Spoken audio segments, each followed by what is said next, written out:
Have you ever represented your company at a trade show and thought to yourself, simple name tags and lanyards just aren't enough to keep a connection with a customer or a prospect after you've made the initial introduction? Well, on today's hardware video tech tip, we're going to make exciting QR code name tags using SolidWorks, KeyShot, and the Stratasys J55 printer. Let's get started. To start, we created a basic model, and then we went ahead and we created some basic text and some initial outlines with carbon fiber and wood grain. From there, we made some additional modeling constraints. We've added some smoothness and a body that intersects the letters up here, and some kind of more blocky, sharp angled, bodies for the wood grain, and we intersected the letters down here as well. The last thing we did was we created a body here on the sides, as well as a separate body for the QR code, and then we went ahead and we exported as a 3MF file.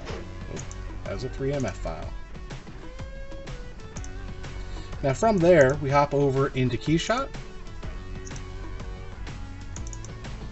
and we open up our 3MF file, and we see that our wood grain texture's here, our carbon fiber texture's here, and we don't have anything going on in our two additional bodies. Well, from there, what we're going to do is we're going to double click here, and I've actually already applied this QR code here, but we'll go ahead and grab it from our texture tree, and we can move it around however we like.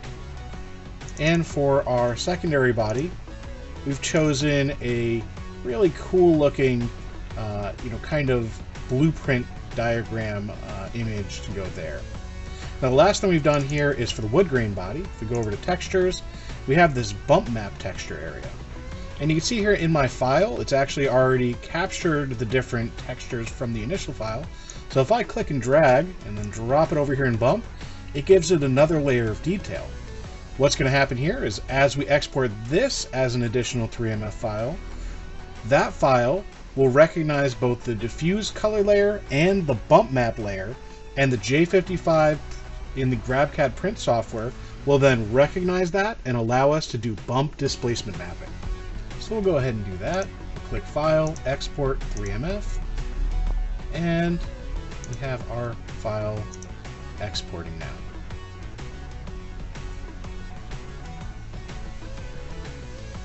And with that model exported, we're going to go ahead over to GrabCAD Print, and we will import that model to the tray.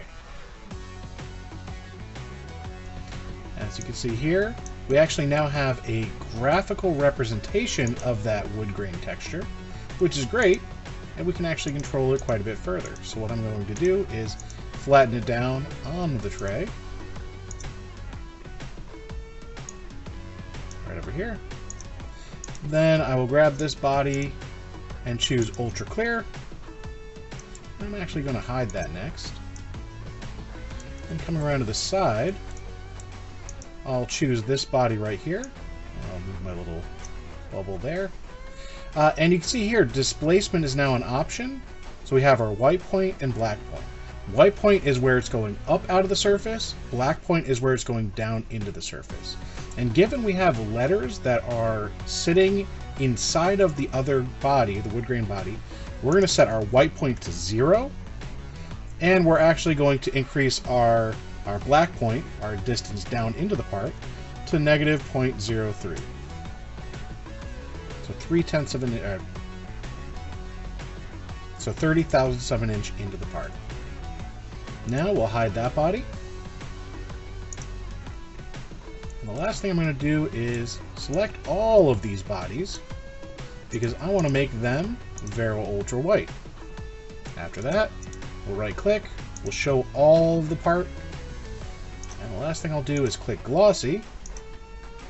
And at this point, we are ready to send this to the printer.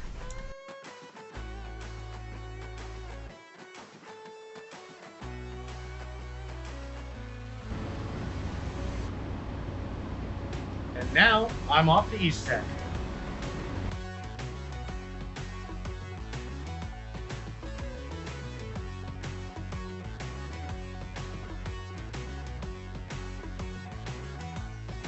Reflecting back on our trip to East Tech where we tested out our QR code name tags, I can honestly say that these were a smash hit. The color, the QR code data, the translucency in the Ask Me About section, the carbon fiber texture that we put on in SolidWorks, and especially the bump displacement mapping that we applied in KeyShot and printed using the J55 were fantastic. I can't wait for our next project, and I hope you join us next time. Thank you.